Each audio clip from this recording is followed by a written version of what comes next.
그런 수고의 헌신들이 정말 별것 아닌 것 같지만, 그러나 세월이 지나면 지날수록 그 열매의 풍성함은 비교가 안 됩니다.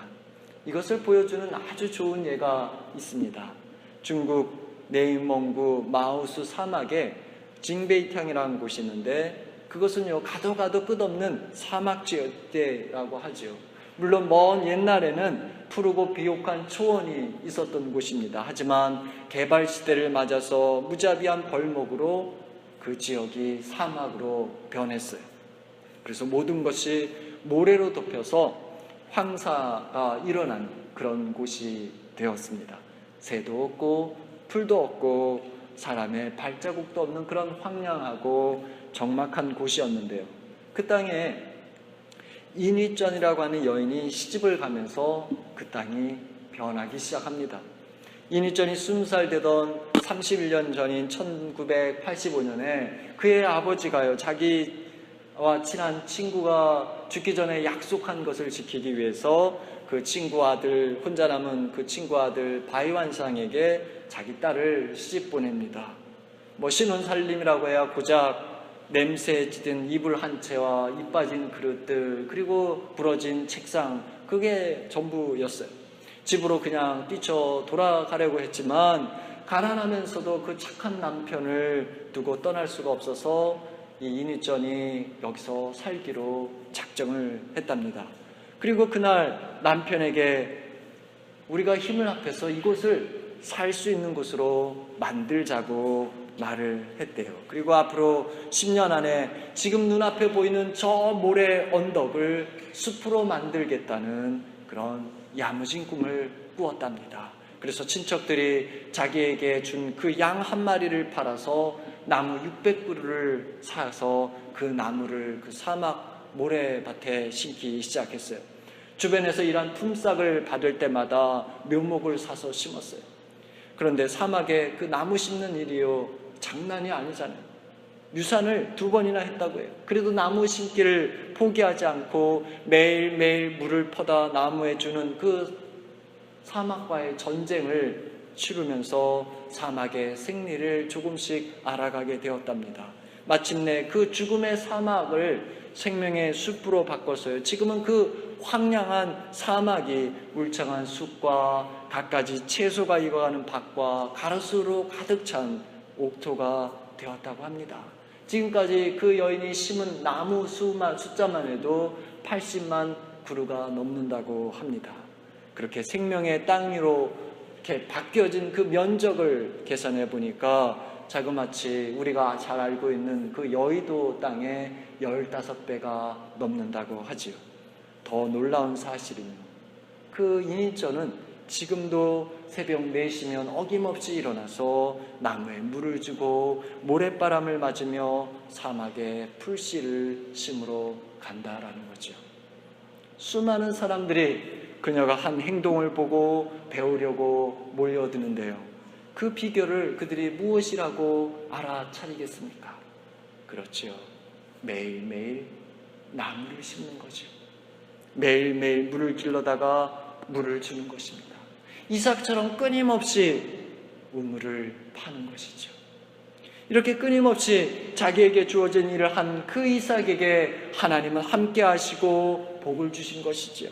1개 심어서 10개를 얻으면 10개를 지켜주셨고요. 하나 심어서 100개를 얻으면 병충해나 새떼나 온갖 짐승으로부터 그걸 지켜주신 것입니다. 저는 실제로 100배 농사를 짓는 사람을 목회하면서 본 적이 있어요. 제가 예전에 양평에서 목회할 때 집사님이 추수감사절 장식을 하려고 자기 밭에 심은 콩을 뿌리째 뽑아왔는데요, 나중에 까보았더니 그 한 알 심은 데서 122알의 콩이 나오더라고요. 그런데 그렇게 100배 축복을 받은 이삭을요, 블레셋 사람들이 좋아했겠습니까? 아니죠. 대부분 사람들은 시기하고 질투했습니다. 예수 믿는 사람들이 높은 자리에 오르고요, 잘 되는 것을 세상 사람들이 잘했다고 박수치지 않습니다.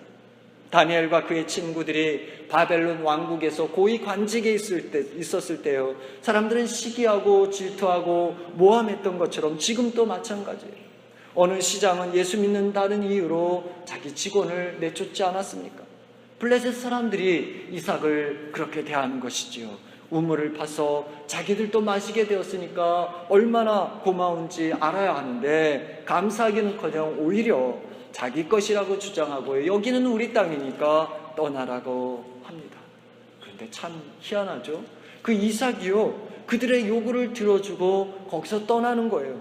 그리고 다른 곳에 가서 또다시 우물을 파는 겁니다. 그러면 블레셋 사람들이 거기까지 또 쫓아가서 야단법석을 떠나고, 그러면 이삭은 거길 또 떠나서 다른 곳에 가서 거기서 우물을 판 것이죠. 이 대목만 보면요, 참 이삭이 답답하죠. 너무 물러터져서 아주 나약한 사람처럼 보여요. 아니, 애써 파놓은 우물을 왜 뺏기는 거예요? 떠나라고 한다고 해서 다른 곳으로 그냥 간다는 것이 말이 됩니까? 안 되잖아요. 그런데 왜 이삭이 그랬을까요?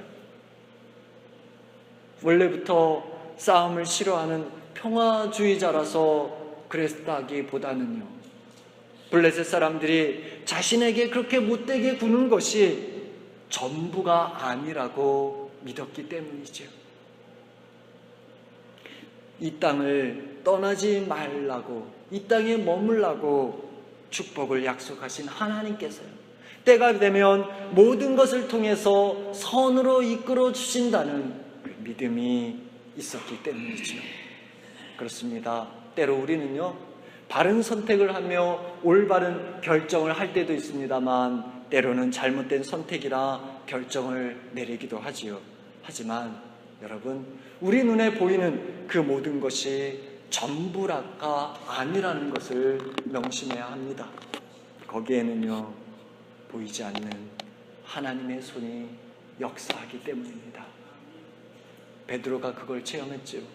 밤새도록 고기를 잡으려고 그물을 던졌지만 한 마리도 못 잡았어요. 베드로가 그날요, 의도적으로 나는 오늘 한 마리도 잡지 않으리라 이렇게 결정해서가 아니었잖아요. 그가 최선을 다하지 않아서도 아니었습니다. 베드로가 오른쪽으로 그물을 던질 때요, 하나님은 물속에서 모든 고깃대에게 왼쪽으로 모이라고 호루라기를 불었잖아요. 베드로가 왼쪽으로 던지려고 하면 오른쪽에 집합하라고 하나님이 명령하셨기 때문이잖아요. 베드로는 물속에서 역사하시는 그 하나님의 손길을 몰랐지만, 그렇지만 보이지 않는 차원에서 하나님은 일하시고 계셨잖아요. 그러니 여러분, 우리가 오늘 하나님께서 우리를 통해 하시려는 꿈을 꾸고요, 그것을 믿고 오늘 또 열심히 우리에게 맡겨진 우물을 판다고 한다면 하나님께서 당신의 때에 반드시 새로운 일을 만들어내시는 줄 믿으시기 바랍니다. 여기서 우리가 알아야 할 사실이 있어요. 그것은 이삭처럼 하나님의 약속을 굳게 믿고요, 믿음이 좋다고 해서 그가 있는 자리마다 아무런 어려움 없이 편안하게 사는 것은 아니라는 점이지요. 하나님의 말씀을 따라 이삭하지 않고요, 가나안 땅에 머물러 있었다고 해도 흉년의 어려움을 피할 수가 없었습니다.